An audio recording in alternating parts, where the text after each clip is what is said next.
අද අපි සමරුන් ලබන්නේ 78 වන නිදහස් සමරුවයි. අවුරුදු 133ක ඉතාමත් කිවුරුරු පීඩාකාරී කොල්ලකාරී යටත් විජිත පාලනයේ 1948 අපේ නිදහස ලැබූ වසරයි. ඒ වගේම සියවස් ගණන් පුරා මේ යටත් විජිතවාදයට එරෙහිව අපේ මුතුන් මිත්තන් තමන්ගේ ලේ කඳුළු දහඩිය මේ මාතෘ භූමි වෙනින් පූජා කරනු ලැබුවා. එදා ඒ අපේ මිතුන් මිත්තන්ගේ තමත් ධෛර්ය සම්පන්න විශ්වාසනීයත්වයේ අරගලයේ ප්‍රතිඵලයක් ලෙස අපට අපගේ මුව ජනතා පරමාධිපත්‍ය හිමිකාරීත්වයක් ලැබෙව්වා. 1948 වසර කියලා කියන්නේ අනේක විද කැපකිරීම කරන ලද අපේ විරුවන්ගේ අපේ මිතුන් මිත්තන්ගේ ජයග්‍රහණයේ සහ වීරත්වයේ සංකේතාත්මක වසරයි. විශේෂයෙන්ම අපි කවුරුත් දන්නවා අපි ජීවිතයේ විවිධ අවදීන් වලට මුහුණ දෙනවා. බොහෝ අය තම තමන් වෙනුවෙන් සටන් කරනවා, අරගලවල නිරත වෙනවා. එය දුලබ දෙයක් නොවේ, ඒ සාමාන්‍ය දෙයක්.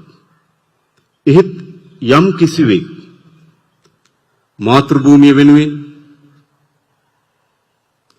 ඒ වගේම අනාගත පරම්පරාව වෙනුවෙන් තමන්ගේ ජීවිතය පරිත්‍යාග කරමින් සටන් වදිනවා නම් ඔවුන් සැබවින්ම වීරෝදාර විරුවන් බවට පත්වෙන එක වළක්වන්න බෑ.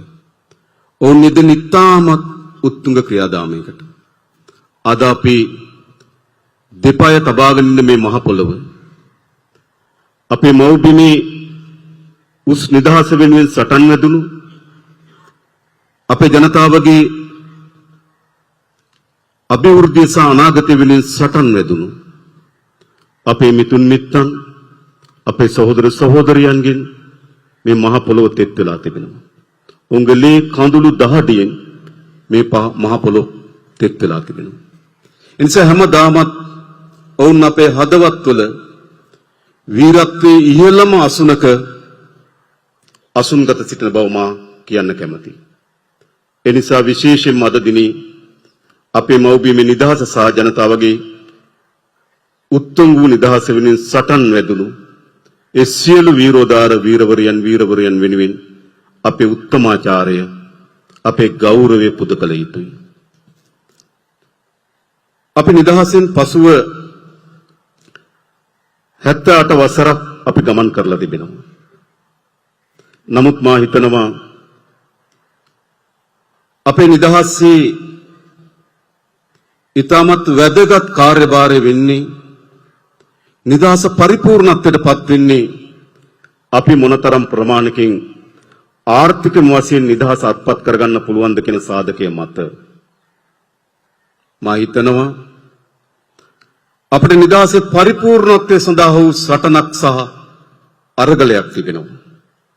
ඒ සටන අරගලයේ තිබෙන්නේ අප ඔබ මා තුලමයි කියලා මම විශ්වාස කරනවා. විශේෂයෙන්ම මෙවර නිදහස් දිනේදී අපේ ප්‍රධාන තේමා පාඨය උනේ ගොඩනගමු ශ්‍රී ලංකාව. අපි මේ ශ්‍රී ලංකාව අපේ ස්වාධීනත්වය, අපේ ස්වෛරීභාවය, අපේ නිදහස යන ප්‍රතිමූර්තින් මත යලි ප්‍රතිස්ථාපනය කළ යුතුයි, යලි ගොඩනැගිය යුතුයි. ඒ යලි ගොඩනැගීමේදී අපි අපේ සාරය බවට පත් කරගන්නේ කුමක්ද? ඔබ අප කවුරුත් දන්නවා අපිට තාමත් ප්‍රෞಢ ඉතිහාසයකට හිමිකම් කියනවා. අපේ ආදිතම මිතුන් මුත්තන් ඒ යුගයට ගැලපෙන ආකාරයට, ඒ යුගයේ පවතින ආකාරයට ඊටමත් ඉහළ තාක්ෂණික දැනුමින් හිබි බව අපේ ඉතිහාසගත කරුණු අපිට පෙන්눔 කරලා තිබෙනවා. අපට ශ්‍රේෂ්ඨ ප්‍රෞಢත්වයක් ඉතිහාසයක් උරුමකම් කියන ජාතිය. ඒ වගේම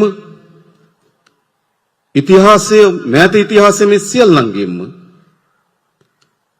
අපි බැහැර කළ යුතු කරුණු බොහෝමයක් තිබෙන ගමන් අපි අත්පත් කරගත් යුතු සාධනීය ලක්ෂණ විශාල ප්‍රමාණයක් තිබෙනවා. ඒ නිසා අප ශ්‍රී ලංකාව ගොඩනැගීමේ මාවත වන්නේ අපේ මාතෘ භූමිය සමග තිබෙන ඓන්ද්‍රීය සබඳතාවයන් අපේ ජාතිය ගොඩනැංවීමේදී අපේ ඉතිහාසයේ විසින් එක්කොට තිබෙන මහා සාරය මේ මහ පොළොව මත යලි ප්‍රතිස්ථාපනය කිරීමේ මාවත තමයි අපි ආර්ථිකයේ ගොඩනැගීමේ මාවත ලෙස තෝරා ගනු ලබන්නේ. එය හුදු මාතෘ භූමිය අක්මුල් සිඳන ලද අපේ ජාතියේ සාරය කෙලසන ලද ආර්ථික සංවර්ධන මාවතක් නොවේ. අපේ මාතෘ භූමිය අපේ ජාතියේ සාරය ඒ මත ගොඩනැගෙන නව ශ්‍රී ලංකාවක් ගොඩනැගීමේ මාවතට අපි අවතීර්ණ විය යුතුයි. නිදහසෙන් පසු 78 වසර තුල ජය තියෙනවා පරාජයන් තිබෙනවා. හොඳ තියෙනවා නරක තියෙනවා. අපි කිසිසේත්ම නරක දේ බැහැර කරන්න පැකිලෙන්නේ නැහැ. ඒ වගේම අපි කිසිසේත්ම හොඳ දේ උකහා ගන්න බියවන්නෙත් නැහැ. ඒ නිසා අතීතයේ සාරවත් දේ මත මේ රාජ්‍ය මේ ශ්‍රී ලංකාව යලි ගොඩනැංවීමේ වගකීම අප ඔබ මා සතුව තිබෙන බව මා විශ්වාස කරනවා. අපි කෙසේද ගොඩනගන්නේ? පළමු කොටම අපි අපේ ශක්්‍යතාවයන්, අපේ තියෙන හැකියාවන්, අපේ තිබෙන ශක්තියින් පෙළගස්වා ගත්තොත් අපට තිබෙන ප්‍රධානම ශක්තිය කුමක්ද? අපිට කියන්න පුළුවන් මහා සමුද්‍ර කලාපයකට අපි හිමිකම් කියනවා කියලා. අපිට කියන්න පුළුවන් ඉතාමත් හොඳ දේශගුණික කලාපයක අපි පිහිටා තිබෙනවා කියලා. අපිට කියන්න පුළුවන් අපේ ස්වභාවික සම්පත් වලින් අනුුණයි කියලා. හැබැයි අප විශ්වාස කරනවා ඒ සියල්ලටම වඩා මහගුම සම්පත වන්නේ අපේ රටේ මානව සම්පත. නිසා අපේ රට ගොඩනැගීම සඳහා තිර අධිෂ්ඨානයකට අපි එනවා නම් අපේ මානව සම්පත ලෝකේ ඕනෑම දියුණු ජාතියක් සමග උරෙන් උර ගැටි සෑමතින්ම සම්පූර්ණ වූ මානව සම්පත බවට පරිවර්තනය කළ යුතුයි. නොදැනුවත්කම වෙනුවට දැනුම, පැරණි අගතීන් වෙනුවට ප්‍රගතිය, බෙදීම වෙනුවට සමගිය පෙරදරි කරගත්තු නව මානව සම්පතක් අපි නිර්මාණය කළ යුතුයි. විශේෂයෙන්ම එහිදී කලාව, සාහිත්‍යය, අපේ ඉතිහාසය, ඒ වගේම නව තාක්ෂණය, අධ්‍යාපනය මේ මානව සම්පත දියුණු කිරීමේදී වැදගත් කාර්යභාරයක් සුළන බව අප කවුරුත් දන්නවා. එසේනම් අපිට අපේ රටේ දියුණු මානව සම්පතක් ගොඩනගන්න කුමකින්ද? දැනුමින්, සහකම්පනයෙන්, තෙතමනින්, නූතන තාක්ෂණය ඒකාබද්ධ කර ගැනීමෙන් අනුගුණ මානව සම්පතක් අපි නිර්මාණය කළ යුතුයි. ඒ නිර්මාණය කරන්න නම් අපි අපේ අධ්‍යාපන ශාස්ත්‍රයේ විශාලතම පරිවර්තනීය යුගයක් අපි ආරම්භ කළ යුතුයි. අපි ඒ සඳහා සූදානම්. පැරණි අගති මොනතරම් ප්‍රමාණයට එම නව මිනිසෙක් ගොඩනැගීම සඳහා දරන ප්‍රයත්නයට බාධා කරනවා නම් ඒ සියල්ලට එරෙහිව නව දැනුම, නව තාක්ෂණය, නව මානවය නිර්මාණය කිරීම සඳහා අවශ්‍ය වෙන පරිවර්තනීය කාර්යභාරය ඉටු කරන්න අප සූදානම්. ඒ සඳහා මේ රටේ පොදු ජනයාගේ සහාය ලැබෙන බව මා විශ්වාස කරනවා. ඒ වගේම ඊළඟ ප්‍රධාන සාධකයේ බවට පත් වෙන්නේ කුමක්ද? අපි අපිට මානව ශක්තිය ප්‍රධාන ශක්තියක් වෙන බව ඇත්ත. හැබැයි ශක්තිය රඳා පවතින්නේ අපි බෙදීමෙන්ද අපි එකතු වීමෙන්ද? අපි සතුව තිබෙන ප්‍රධානම ශක්තිය වන අපේ මානව සම්පතේ ශක්තිය රඳා පවතින්නේ අපගේ සමගි භාවයේ වෙනුවෙන් පමණයි. අපි බිඳුනොත් අපේ ශක්තියින් දුබල වෙනවා. අපි බෙදුනොත් අපේ ශක්තියින් දුබල වෙනවා. අපි එකිනෙකා කෙරෙහි වෛරය, ක්‍රෝධය, සැකය, ගැටුම නිර්මාණය වුණොත් අපේ ප්‍රධානම ශක්තිය දුබල වෙනවා. ශ්‍රී ලංකාව ආගම් කීපයක් අදහන ජනතාවක් ඉන්න රටක්. තමන්ට අනන්‍ය සංස්කෘතින් කීපයකින් හෙබි ජනතාවක්.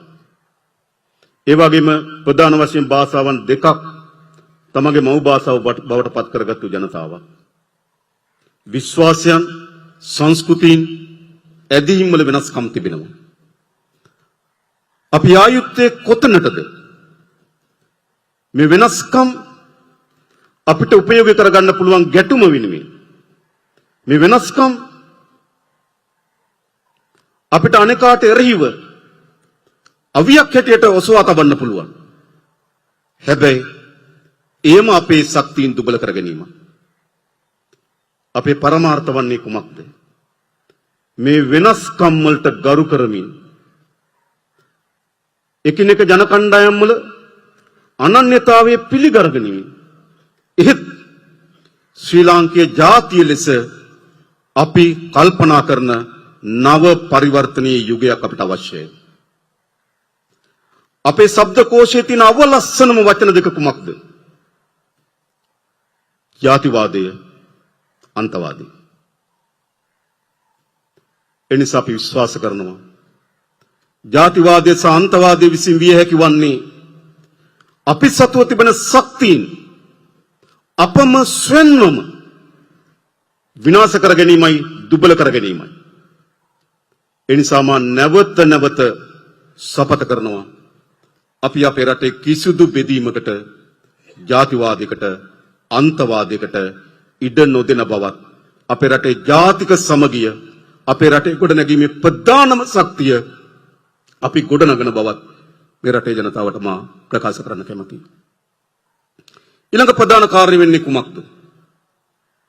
අපිට ශක්තිමත් මානව සම්පතක් ගොඩනගා ගැනීම, මානව සම්පතේ සමගිය නිර්මාණය කර ගැනීම, අනතුරුව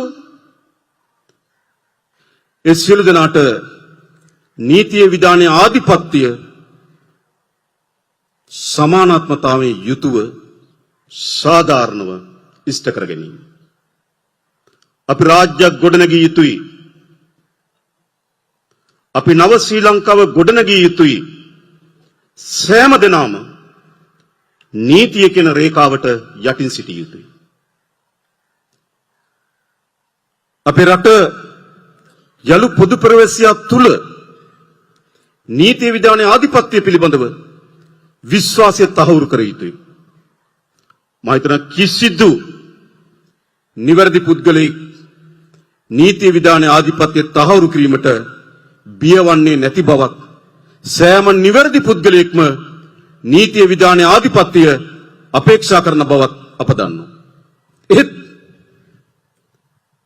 නීතිය, විධානයේ ආධිපත්‍ය නොසලකා හරිනෝ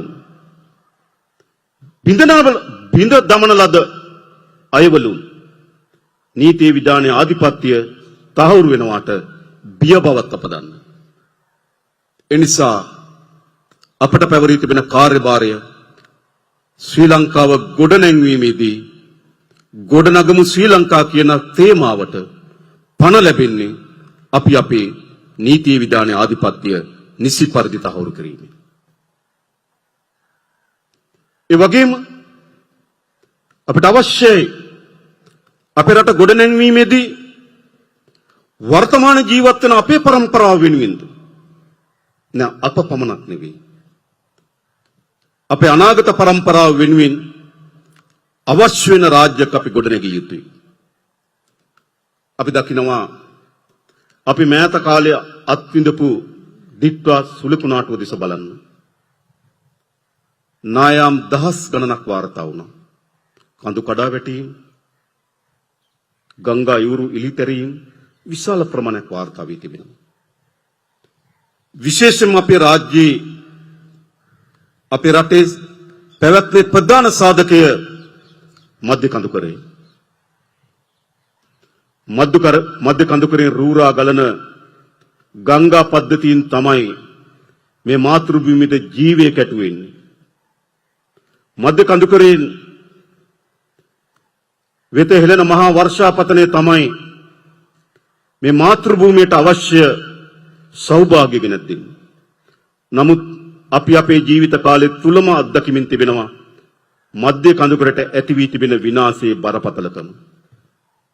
අපිට ගොඩනැංවීමේ මාවත කවර දිශාවක් විය යුතුද? සියලු ස්වභාවික සම්පත්, සියලු පරිසර පද්ධතීන්, සතා සිව්පාවන් මුළුමනින්ම විනාශ කරමින්, තරජනට ලක් කරමින් ගොඩනැගීමේ ශ්‍රී ලංකාවෙන් ඇති ඵලය කුමක්ද?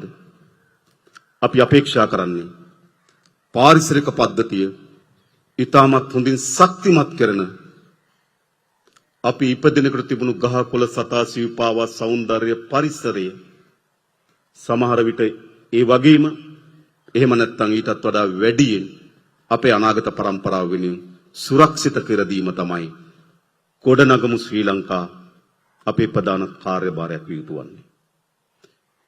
එනිසා පරිසර පද්ධතිය මුළුමනින්ම විනාශ කරමින් යන සංවර්ධන මාවත පිළිබඳව අපි අපේක්ෂා කරන්නේ නේ. එහි භයානක ප්‍රතිවිපාක වලට මෑත කාලෙම මුහුණ දුන් જાතියක් හැටියට අපේ ගැන විශාල ලෙස කල්පනා කළ යුතුයි. ඊළඟ විශේෂයෙන්ම අපේ රට ගොඩනැගීමේදී මා විශ්වාස කරනවා අපිට ඉතාමත් ශක්තිමත් ජාත්‍යන්තර සහයෝගීතාවයන් අවශ්‍යයි. අපි දන්නවා ලෝකය වෙළඳපොළ පිළිබඳව තරඟයක බෙදීමක ඉන්නවා. ලෝකය එක් එක් රාජ්‍යයන් තමන්ගේ බලය, තමන්ගේ දෘෂ්ටීන් ආධිපත්‍ය ලෙස පැටවීම සඳහා වූ ගැටුමක් තිබෙනවා. ඉතින් ලෝකය සැලකිය යුතු ප්‍රමාණයෙන් ගැටුම් වලින් සමන්විත නිරන්තරයෙන් සිදුවීම් නිර්මාණය කරන ලෝකයක් තිබෙනවා. අපි කොතනද සිටගත යුතු වන්නේ? අප සිටගත යුතු වන්නේ අපේ මාතෘ භූමියට වඩා ජයග්‍රහණ ගෙන දෙන, අපේ මාතෘ භූමියේ ආරක්ෂාව වඩා තහවුරු කරන, අපේ රටේ ජනතාවගේ ජීවිතය වඩාත් උසස් කරන නව මානකින් වූ රාජ්‍ය සබඳතාවයන් ගොඩනගා ගැනීම තමයි අපේ අපේක්ෂාව. අපේ රට යලි ජාත්‍යන්තරයේ තුල ඊටම ශ්‍රේෂ්ඨ ජාතියකින් නෙබි ගෞරවනීය රාජ්‍යයක් බවට පරිවර්තනය කිරීම අපේ මේ යන මාවතේ ඊටමත් වැදගත් සාධකයක්. මා හිතනවා මේ කුළුණු මත තමයි අපේ රාජ්‍ය ගොඩනැගිය හැකි වන්නේ. නීතිය නොමැති තැනක, සමගිය නොමැති තැනක, යහපත් ජාත්‍යන්තර සබඳතාවයන් නොමැති තැනක, පරිසර පද්ධති විනාශ වූ තැනක, සමාජය අයහපත් වූ තැනක සංවර්ධනය යන බිජුව ගොඩනගපු යන තේමාව යථාර්ථ බවට පත් කරන්න බෑ. එනිසා අපි අදිෂ්ඨානය විය යුතු වන්නේ අපේ රට ගොඩනැගීම සඳහා අවශ්‍ය වෙන කුළු නිර්මාණය කිරීමයි, පදනම් නිර්මාණය කිරීමයි ඒ අපි කරමින් තිබෙනවා.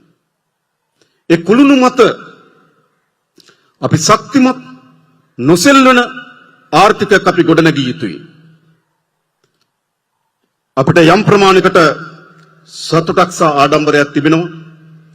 2025 වසර ආර්ථික සාධකවල ආර්ථිකයක හොඳ නරක මනින, ආර්ථිකයේ තිරසාරභාවය මනින වැදගත් සාධක සියල්ලම වගේ මෑත ඉතිහාසයේ වැඩිම ප්‍රගතිය සහිත සාධක ආර්ථික තලයේ නිර්මාණය වී තිබෙනවා.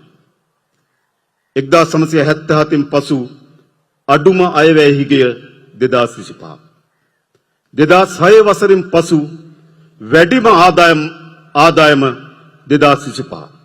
ලංකා ඉතිහාසයේම ජංගම ගිණුමේ වැඩිම අතිරික්තය 2025. ඉතිහාසයේම ආදායම් බදු දෙපාර්තමේන්තුව වැඩිම ආදායම උපයපු වසර 2025. බැංකු පොලි අනුපාතිකය දිගු කාලයක් තනි ඉලක්කමේ පවත්වාගත්තු කාලය 2025. ඉන්ස ආර්ථික සාධකවලින් ඉතාමත් ශක්තිමත් ජයග්‍රහී ස්ථාවරයක් පෙන්눔 කරමින් තිබෙනවා. හැබැයි ආර්ථිකයක් රඳා පවතින්නේ ධනාත්මක සාධක සංඛ්‍යා දත්ත වලින් පමණක් නොවේ. ඒ වැදගත් නමුත් ඒ ප්‍රධාන වැදගත් කාර්යභාරය තිබෙන්නේ කුමක්ද?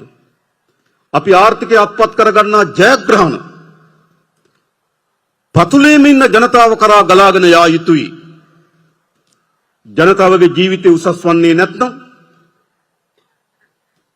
ජනතාවගේ ජීවිතය පහසු කරන්නේ නැත්නම්, ජනතාවට මානසික නිදහස සහිත ජීවිතයක් උරුම කර දෙන්න ආර්ථික සාධක සමත් වෙන්නේ නැත්නම් ඒ ආර්ථිකය සංඛ්‍යා දත්ත තුල පමණක් පිනුම් ගාන ආර්ථික බවට පත් වෙනවා. ආර්ථික ප්‍රධානම ජයග්‍රහී හැරුම වන්නේ අපි ආර්ථිකයේ ඉහළ තලයේ උපයා ගන්නා ශක්්‍යතාවයන්, ආර්ථිකයේ ඉහළ තලයේ අත්පත් කර ගන්නා ජයග්‍රහණයන් ඈත ගමේ පහළම පුරවැසියාගේ ජීවිතය උසස් කළ යුතුයි. ඒ ජීවිතය පහසු කළ යුතුයි.